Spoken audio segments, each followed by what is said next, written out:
আলহামদুলিল্লাহ ওয়াকাফা ওয়াসালামুন আলা ইবাদিহিল্লাযিনা ইসতাফা আম্মা বা'দ ফাআউযু বিল্লাহি মিনাশ শাইতানির রাজিম বিসমিল্লাহির রহমানির রহিম।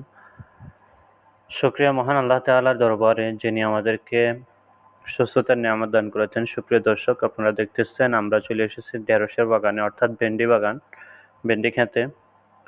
আমরা যারা কৃষিকাজ করি কিংবা চাকরির পিছনে দৌড়াচ্ছি, তারা বসে না থেকে, বেকার সময় না কেটে, অযথা সময় না কাটিয়ে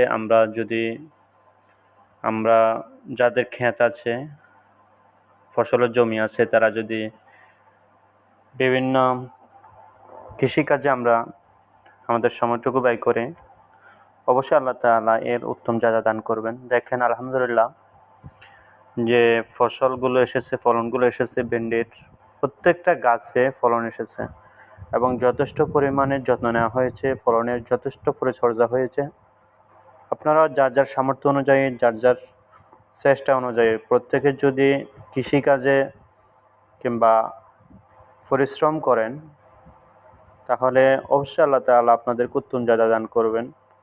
আর পরিশ্রমের কোনো বিকল্প নেই। ভিডিওটি ভালো লাগলে অবশ্যই সাবস্ক্রাইব করুন এবং বন্ধুদের মাঝে শেয়ার করুন। আসসালামু আলাইকুম ওয়া রাহমাতুল্লাহি ওয়া বারাকাতুহু।